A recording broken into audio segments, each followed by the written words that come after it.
I was born 87 years ago. For 65 years, I've ruled as Tamriel's emperor. But for all these years, I've never been the ruler of my own dreams.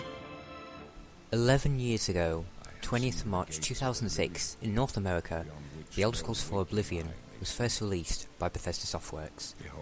Since then, millions and millions of people have played Oblivion and enjoyed its iconic characters, breathtaking locations, and memorable quests. It's won several Game of the Year awards and had many DLCs released, from the infamous Horse Armor pack to the beloved Shivering Isles.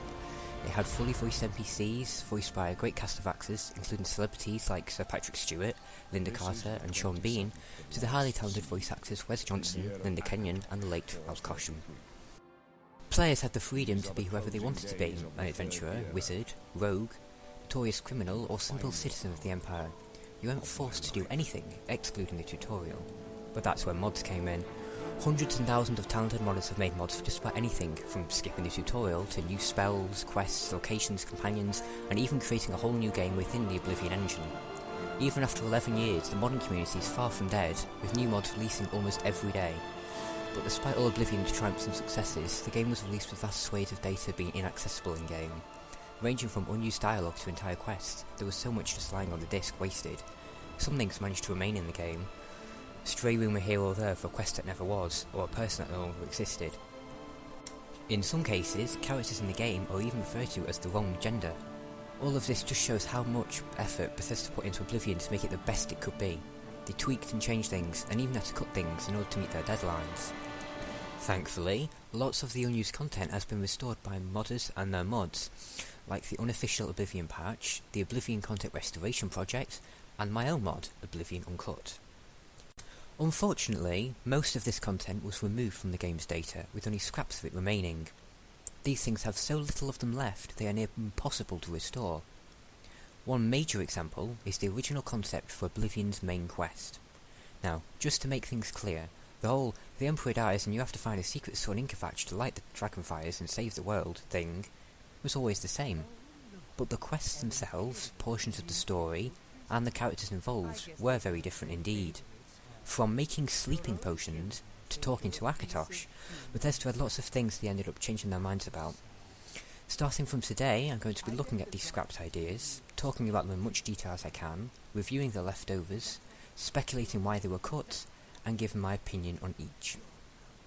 To start with, let's go right back to the first quest, the tutorial.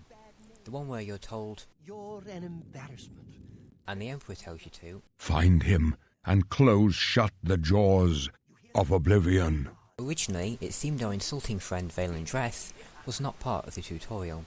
In early E3 footage, he is completely absent.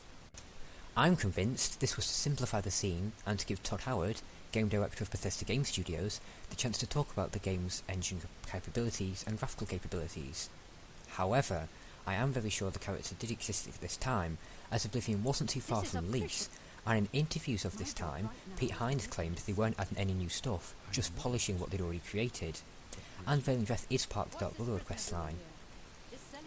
I also found a dialogue topic with the name Char Gen Taunt, short for Character Gen Taunt. In the final game, Vaylin Dreth uses Char Gen Taunt 2. This shows that Vaylin's taunts were rewritten at some stage of development. However, the original taunts themselves no longer exist. Also part of the tutorial was a topic called Chargen Preben Huri. Based on the other tutorial dialogue internal IDs, it's safe to assume that Preben was a member of the Blades, telling either the player or Emperor to hurry. My theory is that Preben was in fact an early name for Glenroy, a member of the Blades who urges the player to hurry over to the window, and later hurries the Emperor to keep moving to avoid the assassins. There is no solid proof of this, however. I'm merely speculating that this was the case. I've seen you. The Emperor had many unused lines of dialogue, probably the most well-known of all the unused parts of the main quest. These unused lines range from him forgiving you for attacking him, an alternate response to the player line, "What's going on?" Assassins attacked my sons. A secret passage here leads out of the city. The captain and her men, it's their duty to protect me. I will do as they say. My sons. A line that, due to dialogue overrunning, or never usually playing game. I know this place. The prison? Yes, Your Majesty. Beneath the Legion compound. We're headed for a secret passage known only to the Blades. No one can follow us through here. And even an alternate version of his final speech. Entrance to that escape route. You're lucky I like you. Otherwise, you'd be dead already. Watch your back, Boris. My guards are strong and true, but even the might of the Blades cannot stand against the power that rises to destroy us. The Prince of Destruction awakes, born anew in blood and fire. These cutthroats are but his mortal pawns. Take my amulet, give it to Joffrey. I have a secret son, and Joffrey alone knows where to find him. Find the last of my blood, and close shut the marble jaws of Oblivion.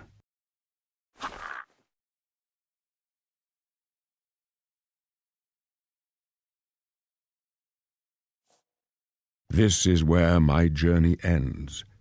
For you, though, the road is long and dangerous. Now, give me your hand.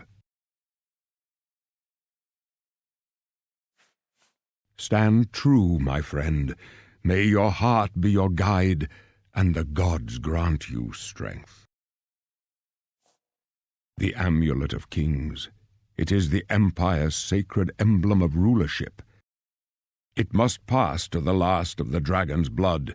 Keep it safe from the pawns of the destroyer. For me, it ends here.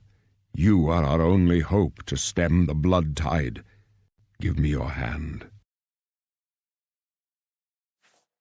Remember me, and remember my words. This burden is now yours alone. You hold our future in your hands. Then go. Take with you my blessings and the hope of the Empire. Long live the Dragonfire! Oblivion take you! You chose a bad day to take up. While I personally prefer the Emperor's original final speech, I feel that Bethesda didn't, and so they changed it to this shorter version, so it would A, seem like his death was more sudden, and B, so the Emperor's final words, close shut the jaws of Oblivion, would have more of an impact and more meaning. However, Emperor Uriel Septim isn't the only person to have unused dialogue in this quest. Both Boris and Glenroy have unused dialogue as well. What makes their unused dialogue more special is that it's actually performed by two voice actors who aren't in the final game. Glenroy's beta voice actor was Jeff Baker, who played the male Dunmer in Imperials and Morrowind, and eventually Haskill in Oblivion's Shivering Hours expansion. He also featured as a voice actor for many characters in Fallout 3, and reprised his role as Morrowind's Jib in the Skyrim DLC Dawnguard. Boris's beta voice actor, however, is currently unidentified. A few years ago, I asked Wes Johnson, the final game's Imperial voice actor and also the voice of Sheogorath, if he knew who this other voice actor was. He said he didn't, and came up with the logical conclusion that it was most likely, seeing as this dialogue was for E3, just a dev voicing Boris as a placeholder, and not actually a voice actor who was removed from the game. Have a listen to the beta version of the opening theme for yourselves, including some dialogue never shown at E3, which will be highlighted on screen. He lives quietly as a monk at Waynon Priory. Boris, lock that door behind us. Yes, sir. My sons, they're dead, aren't they? We don't know that, sire. The messenger only said they were attacked. No, they're dead. I know it. My job right now is to get you to safety. What's this prisoner doing here? This cell is supposed to be off limits. Usual mix-up with the watch. Never mind. Get that gate open. Stand back, prisoner. We won't hesitate to kill you if you get in our way. You, prisoner, stand aside, over by the window. Stay out of the way, and you won't get hurt. Prisoner, stand away from the door. Over by the window, now. Prisoner, get over by the window, now.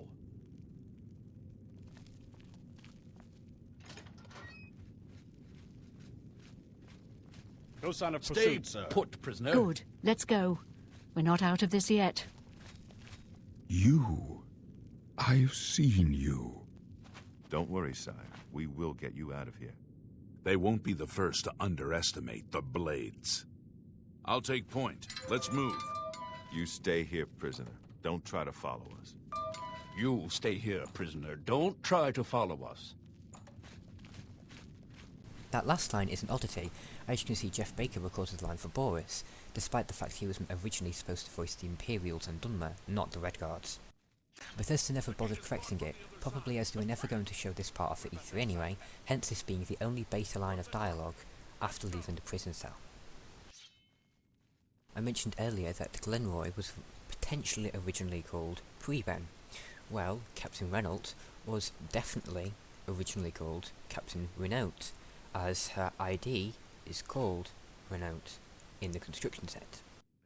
Regarding the tutorial dungeon itself, it appears that originally there were only 3 sections: the Imperial Prison, where you start, the Imperial Subterrane, and the Sanctum, where the Emperor dies. At some point in development, they decided to add more, to lengthen the tutorial a bit: the Imperial Substructure and Natural Caverns.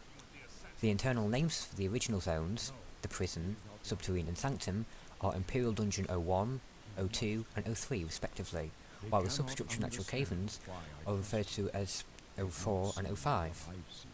In the final game, the order is as follows: the Imperial Prison, Zone 1, Imperial Substructure, Zone 4, the Natural Caverns, Zone 5, Subterrane, Zone 2, and finally the Sanctum, Zone 3. This next unused topic is very intriguing and would have been an interesting twist in the story. The topic is called Chargen Ruma, as in Ruma Cameron, daughter of the secondary antagonist of Oblivion, Minecart Cameron. It seems that Ruma Cameron was originally a member of the Blades. Whether or not she'd betrayed the Blades to the Mythic Dawn, or she'd betrayed the Mythic Dawn to join the Blades, we'll never know.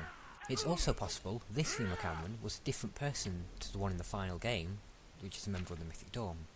Towards the end of Minecart Cameron's Mythic Dawn Commentaries Book 3 is a line that reads, "My first daughter ran from the Dagonite Road. Her name was Ruma, and I ate her with no bread, and made another, which learned, and I loved that one, and blackbirds formed her twin behind all time." This may show that Minecart cast out, or thought he'd killed his first daughter named Ruma, and had a second daughter called Ruma, who diligently followed her father's wishes. Perhaps at some point the two sisters may have clashed, resulting in one or both of them dying. Of course, if this was the case, no such evidence remains. Now, while there isn't a great deal left of Ruma's involvement in the tutorial, quite a lot of player dialogue from a conversation with her in Coral does still exist. Based on a marker placed in Coral, Boris, apparently Ruma's boss, would have told you to meet her in front of the statue in front of Coral's main gate. The player, after Ruma's apparently disgruntled greeting, would have been presented with 2 choices of what to say to her. The first was, "Ruma, Boris sent me," and the second was, "Listen, the Emperor is dead." Again, none of her dialogue remains, so we just have the player dialogue to go off here. It seems she'd inquire about you, to which you could respond, "I was a prisoner," or "The Emperor is dead," the second option of which wouldn't have been available if you'd already told her about the Emperor's death. If you'd chosen the first options both times, you'd be forced into telling her of the Emperor's death. If you had already told her of his death, she'd refuse to take you to Waynham Priory, causing you to beg, saying, "Please get me to Waynham Priory." She'd ask why she would want to do such a thing, to which the player would have to respond, "Boris said you would." Apparently still in the dark about the player taking the Amulet of Kings to Joffrey, she'd ask why. You'd tell her, "I have to talk to Joffrey," be evasive and say, "Boris knows, you don't need to," or outright refuse to tell her anything, saying, "None of your business." This is where she'd start to lose her temper. Adamant to know what's going on, you could tell her, "Boris will explain later." Try to convince her to take you to Joffrey, saying, "Boris is your boss, let's go," or you could present her an interesting offer: "Kill me, or take me to Joffrey." The final 3 choices result in you begging Ruma to take you to Joffrey, either saying, "Pretty please Ruma," or choosing from 2 identical options of "refuse to beg," presumably getting you nowhere, and eventually making you beg anyway. While we don't know for certain why Ruma Cameron was written out of the story as an ally, it's possible it was so as not to confuse the player. She might have had a subplot where you had to do things for her, and that might have gotten in the way of the main story, and then if she betrayed you, then you might have to go after her, and it just take away from the main aspects of what the story is supposed to be, finding Martin and restoring him to the throne.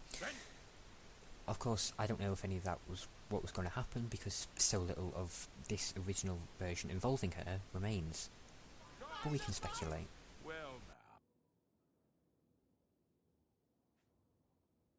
As you can see, the introduction to Oblivion was certainly quite different at one point. Whether or not it would have been better, I'll leave for you to decide. For now though, it's time to bring this video to a close. I hope you've enjoyed learning about the scrapped concepts for the tutorial of Oblivion. Please leave feedback below, as I'd love to hear your thoughts on the content and the video itself. Thank you everyone for watching. Here's to another 11 years of fun in Oblivion. I don't like this. Let me take a look.